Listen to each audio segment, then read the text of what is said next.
నమస్కారం. లోక్సభ ఎన్నికలు దగ్గర పడ్డ ఈ సమయంలో కాంగ్రెస్ పార్టీ నాయకుడు రాహుల్ గాంధీ రెండవ దశ భారత్ జోడో యాత్రకి సిద్ధపడుతున్నారు. ఇంతకుముందు మనం చూసాం భారత్ జోడో యాత్ర 2022లో సెప్టెంబరు 12వ తారీఖున కన్యాకుమారిలో మొదలుపెట్టి ఆ తర్వాత ఈ సంవత్సరం జనవరి 30న జమ్మూ కాశ్మీర్లో ముగించాడు భారత్ జోడో యాత్ర.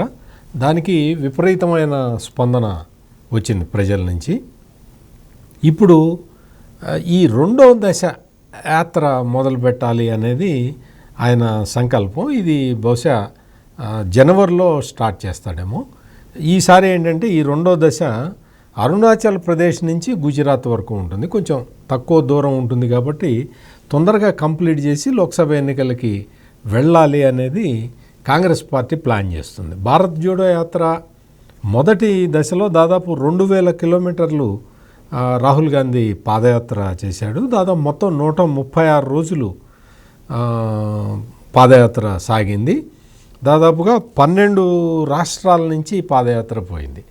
ఇదేంటంటే ఈ భారత్ జోడో యాత్ర వల్ల మొత్తం ఒక ప్రజల్లో ఒక రకమైన మార్పు వచ్చింది అనేది సీ ఓటర్ సర్వే కూడా చెప్పింది. రాహుల్ గాంధీకి కొంచెం పాజిటివ్ ఇమేజ్ వచ్చింది అని. అంటే ఇంకా ఇప్పటికీ అంటే సీ ఓటర్ సర్వేలో తేలింది ఏంటి అంటే 41% రాహుల్ గాంధీకి పాజిటివ్గా ఉంది అని చెప్పారు. అంటే ఈ భారత్ జోడో యాత్ర వల్ల రాజకీయంగా అడ్వాంటేజ్ ఉంటుంది అనేది చెప్పారు. అయితే 45% పీపుల్ ఏం చెప్పారంటే భారత్ జోడో యాత్ర చేసినా కానీ రాహుల్ గాంధీకి ఎటువంటి ప్రయోజనం ఉండదు అని కొంచెం ఎక్కువ మందే చెప్పారు. కాకపోతే ఏంటి అంటే రాహుల్ గాంధీ పర్సనల్ ఇమేజ్ పెరిగింది భారత్ జోడో యాత్ర వల్ల. కాంగ్రెస్ పార్టీ మీద ఇంకా సానుకూల ధోరణి ఇంకా దేశ ప్రజలకి రాలేదు అనేది C voter mood of the nation సర్వేలో వెల్లడైన ఒక పార్ట్ అన్నమాట. అంటే దీంతో ఏంటి అంటే వాళ్ళు నిరంతరం ప్రజలతో టచ్లో ఉండాలి అని ప్రయత్నం చేసే పార్టీ కాంగ్రెస్ పార్టీ. మనం గత కొద్ది రోజులుగా చూస్తే కర్ణాటక రాష్ట్రంలో కాంగ్రెస్ పార్టీ అధికారంలోకి వచ్చింది. మొన్న తెలంగాణలో జరిగిన అసెంబ్లీ ఎన్నికల్లో కాంగ్రెస్ పార్టీ అధికారంలోకి వచ్చింది. అంటే ఇంకా ఒక 3 రాష్ట్రాల్లో కాంగ్రెస్ పార్టీ ఓడిపోయినా కానీ తెలంగాణలో కాంగ్రెస్ పార్టీ గెలవటం అనేది ఇక్కడ ఒక మైల్ స్టోన్ లాగా ఆ పార్టీ నాయకులు చూస్తూ ఉన్నారు. అంటే తెలంగాణలో గెలిచిన తర్వాత ఈ ఊపుతోటి నేషనల్ ఎన్నికలకి అంటే లోక్సభ ఎన్నికలకి వెళ్ళాలి అనేది ప్లాన్ చేస్తున్నారు. ఒక రకంగా ఏంటంటే అంటే మొత్తం అన్ని రాష్ట్రాల్లో కనుక కాంగ్రెస్ ఓడిపోయినట్టయితే చాలా ప్రాబ్లమ్స్ వచ్చేవి. ఇప్పుడు ఒక రాష్ట్రంలో అయినా గెలిచింది కాబట్టి కాంగ్రెస్ పార్టీ కొంత స్పీడప్ చేసుకొని వర్క్ స్పీడప్ చేసుకొని ముందరికి వెళ్ళటానికి ఆస్కారం అయితే కనపడుతూ ఉన్నది. ఈ భారత్ జోడో యాత్ర రెండవ దశ కొంచెం మొదటి దశకి కొంచెం భిన్నంగా ఉండేలాగా రాహుల్ గాంధీ ప్లాన్ చేస్తున్నారు. అది ఏంటి అంటే మొత్తం ఆయన యాత్ర షెడ్యూల్ అంతా ఇంకా రాలేదు, డేట్ కూడా ఇంకా ఫిక్స్ కాలేదు. కానీ జనవరి 1st, 2nd వీకుల్లోనే ఈ యాత్ర మొదలుపెట్టేసి దీన్ని కొంచెం డిఫరెంట్గా తీసుకువెళ్దామని చెప్పి ఒక నిర్ణయానికైతే కాంగ్రెస్ పార్టీ వచ్చింది.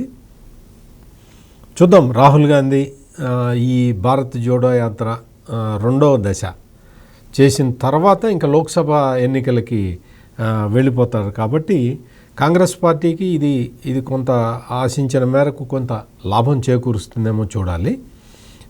కాకపోతే ఇప్పటివరకు ఏంటంటే సర్వేలు అన్నీ కూడా భారతీయ జనతా పార్టీకి అనుకూలంగానే వస్తూ ఉన్నాయి. కేంద్రంలో లోక్సభ ఎన్నికలకి సంబంధించి భారతీయ జనతా పార్టీ కూడా ఇప్పుడు అయోధ్యలో రామ మందిరాన్ని ప్రారంభించుకుంటున్నది కాబట్టి ఆ ఊపుతోటి లోక్సభ ఎన్నికలకి వెళ్ళిపోవాలి అని వాళ్ళు కూడా వాళ్ళ ప్లాన్లో వాళ్ళు ఉన్నారు. ఈ విధంగా ఏంటంటే ఈయన భారత్ జోడో యాత్రతోటి భారతీయ జనతా పార్టీనేమో ఈ రామ మందిరం ఇష్యూ తోటి రామ మందిరం కంప్లీట్ చేసుకున్నారు కాబట్టి అదొక సక్సెస్ స్టోరీ లాగా ప్రజల్లోకి తీసుకొని వెళ్ళి లోక్సభ ఎన్నికల్ని ఫేస్ చేయాలి అనేది నరేంద్ర మోడీ వ్యూహంగా కనపడుతున్నది. భారత్ జోడో యాత్ర రెండవ దశ ఈ వ్యవహారాలన్నిటితోటి ఎన్నికల్ని ఫేస్ చేయాలని రాహుల్ గాంధీ పూర్తి సన్నద్ధుడైపోయాడు. ఇదంతా అంటే కొంత కాంగ్రెస్ పార్టీ మెరుగుపడటానికి ఆస్కారం కనపడుతుంది. అయితే కేంద్రంలో అధికార మార్పిడి జరుగుతుందా లేదా, అంటే కాంగ్రెస్ పార్టీ ఆ స్థాయిలో గెలుస్తుందా లేదా అనేది మాత్రం ప్రస్తుతానికైతే అందరికీ డౌట్గానే ఉంది. ఇంకా మూడ్ ఆఫ్ ది నేషన్ ఇంకా తెలియాల్సి ఉంది.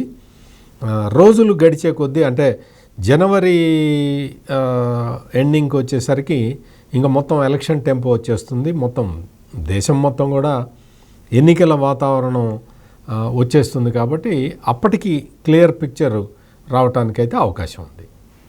మరిన్ని విశ్లేషణలతో మళ్ళీ కలుద్దాం. నమస్కారం.